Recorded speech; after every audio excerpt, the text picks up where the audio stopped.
It means, it says, Viktora Grebennikova, my world. Okay. I'm not showing off, I just know what it means. Okay. I have a contact in Russia named Elaine, and in roughly 1999, he sent me a URL about this Russian scientist and a flying platform. And I went and looked at it. This is the cover off of the book, which I managed to get from Russia, so all in Russian. Grebennikov discovered something called a cavity structural effect.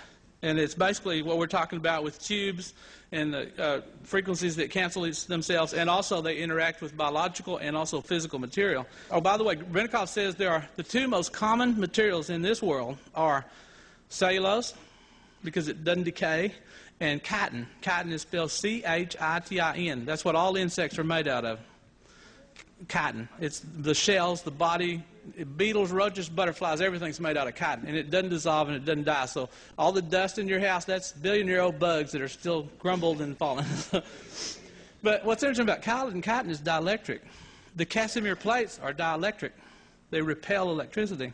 These nanostructure arrays, when you look at them under a microscope, this is what they look like. This is excreted by the bug in growing its tissues, you know, the chitin. That's what it looks like as you go significantly greater magnifications. That's what you see, finer and finer. Look like it's machined. It's almost perfect. Go to the next one, please. This is even a finer magnification. And these are those little resonating cavities that appear to pick up, the lower you go, the higher frequencies, like a straw with a certain frequency, like organ pipes. As the organ pipes change in length, the frequency goes up. So the deeper you go into mass with these resonating structures, eventually you're going to hit Cater's frequency below infrared terahertz, and you would be able to cancel gravity. So that's what all this is leading to, part of it. The original experiment, he's looking at a microscope. This one particular bug, he won't tell us if it's a beetle, a beetle or a butterfly or some kind of a wasp. He won't tell the genus of the insect. But he claims he was looking at one little piece of it, a concave, concave, it looks like a satellite dish. And he's looking at that under a microscope. It's a chitin plate, chitin, C-H-I-T-I-N. He's looking at it under a microscope, looking at this extremely precise nanostructure array. Well, this is an electron microscope. But in this one, he's looking at these star shapes all on these concave plates. And he happened to take a pair of tweezers, and he had another one like this, and he dragged it across, and it jumped out of the tweezers and floated up in the air and fell off to the side. So he thought, I've been working too long. So he takes it out from under the microscope. He does it again, and it floats up out of the air and floats back down. So he goes out and kills a bunch of these bugs and rips off their wings. And he glues them all to this board, like a grid, 10 by 10, something like that. And he sets it where all the cups are facing up. He drops an ink pen on it, and the ink pen floats in the air. He drops a tack on it, the tack floats in the air. He turns the board upside down, and the board floats in the air. It's like, whoa. And it all sounds like BS, but remember, fluctuations, zero-point energy, and training, the whole bit. Okay, he said the detail broke loose from my tweezers. It hung suspended in the air, and then it fell back. He ties these panels together, and he makes these panel blocks made out of chitin. Okay, so they're basically little repelling blocks. Okay, array levitation of pin, tack, and other objects. He says, I'm not naming the class to which this insect belongs. It seems on the verge of extinction. He's a big tree hugger. I have no problem with tree huggers, but you got to protect as much as you can. And he doesn't want to give the name of this because he thinks if this gets out to the world, they'll come in and take every bug they can. I wrote him a letter and I said, look, we don't care about the name of the bug. Just send us a couple of samples. If we can duplicate the effect, prove it's not electrostatic, it's not electromagnetic, we can make artificial, analyze it with an a scanning microscope, get the specific dimension. Is it hexagonal, tetragon, what? And make it into an array. What is the structure, the size? Is it on angstroms, micrometers, what? And just run off sheets of this stuff. So if you made a pair of coveralls of this stuff, you'd float in the air like a big balloon. It gets better. So, this is Grebennikov holding what all this led to. It looks like he's an artist, so he goes out in the country and he takes his paints and stuff. This is like an artist set, and it folds up, So normally it unfolds and it's got all the palettes and all. Next one, please. So he basically has hand grips. You got a left hand grip and a right hand grip, clutch cables, like a motorcycle. And notice you got little wing nuts to attach them all. Next one, please. This fits on top of this, and that fits onto the board when it's unpopped, when the hinges are open, and it's all wing nutted together. Notice, no batteries, no light, no nothing. It's just natural. This box is hollow underneath, by the way. Next one, please. This is Professor Grebennikova. This is the actual stand, what it looks like. So you stand on this thing, and you turn these clutch cables. Next one, please. This is Professor Grebennikova standing on this machine, and notice the shadow is directly on the ground. Next one, please. And this is when he's floating off in the air from these wing structures off these bugs. Totally natural effect. No electricity, no nothing. This is the underside of the platform from the book. Now, if you notice, in the upper, he stylizes it with, it doesn't glow and have colors and all like that. But Chuck, can you pull this piece here? No, right where your hand is. Move that in the center, please. Okay. You notice all those little veins? Okay. And he said I'm right about this. So, in each corner of the box, he went out and he got popsicle sticks, flat popsicle sticks, and he glues 10 of these little cups on top of the popsicle stick.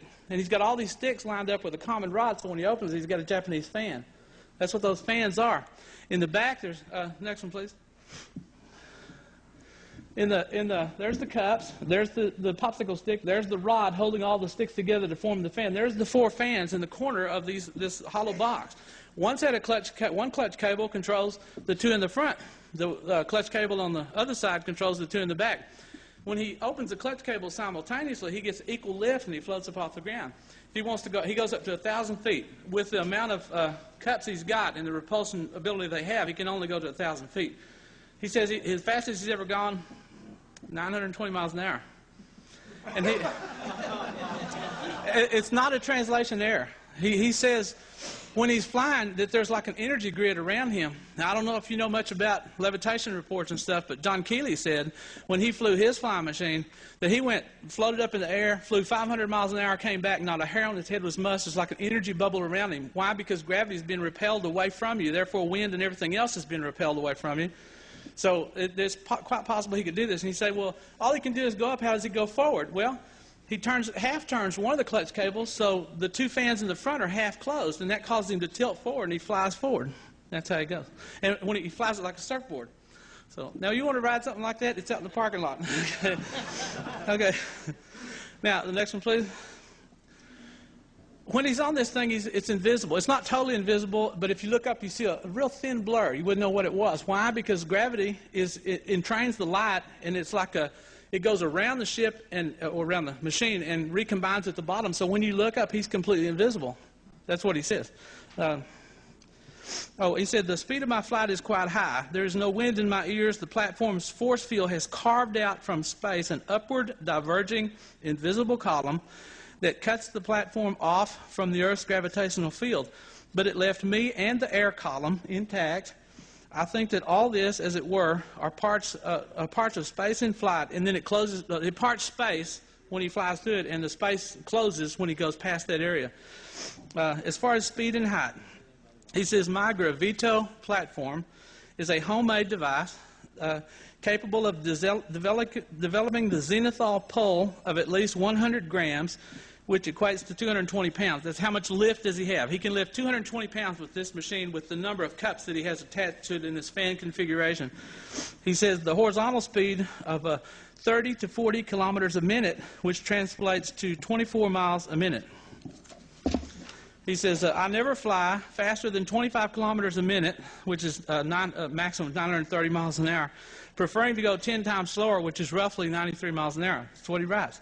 He says, I'm flying about 300 meters, which is 984 feet, so he can go maximum of 1,000 feet above the ground, based on the lift of this machine.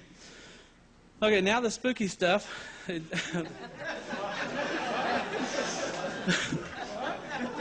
The really spooky stuff, this is nothing. This is nothing. Okay, think about it. In relativity, they say that the more gravity that flows into a mass, the slower the time. Okay, when this guy leaves, he gets on his machine. He looks at his watch, it says 8 o'clock. He looks at the kitchen clock, it says 8 o'clock. He goes around flying, he looks at his watch, it says 9 o'clock. He lands, he goes into the kitchen, it says 10 o'clock. His watch says 9 o'clock, kitchen says 10 o'clock. When you go out into space, you don't age at light speed. And why? Because there's no gravity in space. You don't age. So he said when he's in a reduced gravity environment, which is what this machine, he's inside this bubble, so he's moving at a much slower time because he has much less gravity. So every planet with its weight has a different time scale based on the gravity determined. Keeley used to say, time is gravity. So always.